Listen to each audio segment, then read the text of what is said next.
안녕하세요. 크리스천 영상학교로 연하신 목사입니다. 오늘은 두려움과 불안, 절망에 휩싸인 당신에게 라는 제목을 한번 생각해 보겠습니다. 제가 시편 23편을 한번 읽어 드릴게요. 여호와는 나의 목자시니 내가 부족함이 없으리로다. 그가 나를 푸른 풀밭에 누이시며 쉴만한 물가로 인도하시는도다. 내 영혼을 소생시키시고 자기 이름을 위하여 의의 길로 인도하시는도다. 내가 사망의 음침한 골짜기로 다닐지라도 해를 두려워하지 않을 것은 주께서 나와 함께 하심이라. 주의 지팡이와 막대기가 나를 안위하시는도다. 주께서 내 원수의 목전에서 내게 상을 차려주시고 기름을 내 머리에 부으셨으니 내 잔이 넘치나이다. 내 평생의 선하심과 인자하심이 반드시 나를 따르리니 내가 여호와의 집에 영원히 살리로다. 시편 23편은 아내와 제가 사망의 음침한 인생의 골짜기를 헤맬 때 즐겨 읽었던 성경 구절입니다. 다윗이 어떤 심정으로 이 시를 썼는지 눈물에 젖은 빵을 씹어보지 않는 사람들은 알기 어려울 거예요. 아내와 저는 신혼생활의 단꿈에서 깨어나기 무섭게 덜컥 불행한 삶의 골짜기에 떨어졌으니 말이죠.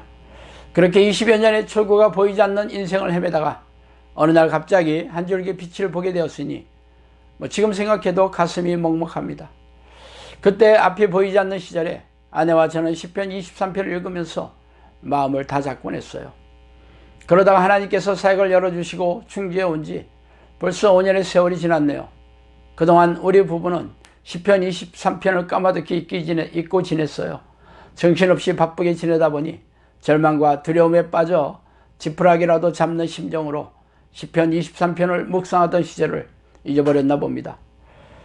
그러다가 최근 코로나 사태로 인해 사람들이 두려움과 공포에 젖어 전전긍긍하고 있다는 언론 뉴스를 스마트폰으로 꺼내볼 때마다 우리네 국민들이 마주하고 있는 불안한 일상을 어렴풋이나마 느끼게 되었어요. 물론 하나님을 모르는 세상 사람들의 삶은 세옹지마예요. 행복과 불행, 기쁨과 슬픔, 안락함과 두려움이 시절과 날줄로 엮어지는 인생이기에 말입니다. 그래서 지금은 평생 겪어보지 못했던 공포의 전염병에 전전긍긍하고 있는 중이죠. 그러나 시간이 지나면 이 두려운 사건도 잦아들고 사람들의 기억에서 잊혀질 날도 올 것입니다. 과거의 사스나 메르스 때처럼 말이죠. 그렇지만 종말이 다가올수록 더욱 두렵고 겁에 질리는 사건들이 시도 때도 없이 일어날 것입니다. 전쟁과 기근, 지진과 같이 수많은 사람들이 외마디 소리를 지르며 죽어가는 두려운 사건들이 터져 아비 교환의 소용돌이에 휩싸이는 일들이 터져 나올 것입니다. 그럴 때마다 사람들은 지옥을 미리 경험하고 있는 셈이죠. 아내와 저는 코로나 사태에도 불구하고 강같은 잔잔한 마음을 유지하고 있어요. 왜 사람들이 두려워하는지 아세요?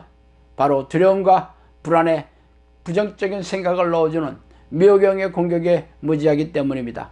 그래서 이들이 부정적인 생각을 넣어줄 때마다 겁에 질려서 벌벌 떨고 있는 중이죠. 그러나 이 사실을 알고 있는 사람들이 세상에 몇 명이나 될까요? 영상학교에서 기도훈련을 하는 식구들이라면 지금의 이 사태를 바라보는 마음의 상태를 한번 점검해 보세요. 확진자와 사망자가 늘어난다는 언론 뉴스를 접할 때마다 마음이 두려워지고 불안해지고 있다면 기도의 내공이 쌓이지 않았다고 보면 틀림이 없습니다. 기도의 내공이 쌓인 사람은 미호경의 공격을 하지 못하기 때문이죠. 그래서 어떤 두려운 사건에 휩싸여도 강같이 깊은 평안한 마음을 유지하기 때문입니다. 그래서 평소에 기도의 내공을 쌓아두어야 하는 것이에요. 전쟁 때가 되면 미호경이 걷잡을 수 없이 공격하며 압박해오고 있기 때문이에요. 아내와 저는 10여 년을 불안함과 낙심, 두려움과 절망의 세월 속에서 보냈고 그리고 다음 10여 년을 기도의 내공을 쌓는 훈련 기간으로 보냈습니다. 처음에 10년은 지옥을 경험한 시간이었으며 다음 10여 년은 서서히 어두움을 걷어내는 훈련의 시간이었어요. 그리고 기도의 훈련이 어느 정도 마치고 나서의 10년은 평강과 자유함의 삶을 누리는 시간이었어요. 저희 부부에게 암흑 같은 깜깜한 인생이 없었다면 이 기도 훈련에 관심조차 없었을 것입니다. 코로나 사태를 바라보는 당신의 마음은 어떠세요? 아직도 강같은 잔잔한 평안함이 없다면 아직 기도의 내공이 덜 쌓였기 때문입니다. 성령과 동행하는 삶의 가장 기본적인 증거가 바로 평안한 마음이기 때문입니다. 그래서 지금처럼 두려운 사건에 휩싸이면 그간 기도했던 성적표를 확인할 수 있게 됩니다. 그러므로 자신의 기도의 성적표가 아직도 부족하다면 하나님을 부르고 악한 영과 싸우는 일에 전심으로 몰두해야 할 것입니다. 기도하는 시간이 오래되었다고 기도의 내공이 쌓이는 것은 아니에요. 마음을 쏟아 부으면서 기도하는 시간이 쌓아져야 되는 것입니다. 교회를 오래 다녀서 신앙의 연륜이 오래되고 교회 직분이 높은 직분자들도 기도의 내공이 없어서 하나님을 모르는 세상 사람처럼 세웅지마와 같은 널뛰기 인생을 살고 있어요. 그러나 성령과 동행하는 기도의 습관이 된 사람들은 전화위복의 삶으로 바뀌게 됩니다. 어떠한 삶의 문제가 닥치고 두려운 사건에 휩싸이더라도 전혀 끄떡하지 않는 견고한 믿음으로 이겨내고 있기 때문입니다. 언젠가 성령께서 저희 부부에게 앞으로 종말이 다가올수록 악한 영들은 더욱 사나워지고 흉폭해져서 날뛰게 될 것이지만 전사들을 보내 24시간 지켜 보호해 주시겠다고 약속하셨어요.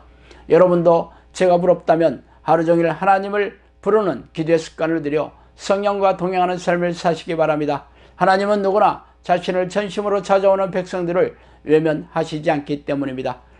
오늘 아침 시편 23편을 떠올리면서 내 평생의 선하심과 인자하심이 반드시 나를 따르리니 내가 여호와의 집에 영원히 살리로다라고 노래한 다윗의 마음이 더욱 살갑게 느껴졌습니다. 자, 오늘은 여기까지 하겠습니다. 감사합니다.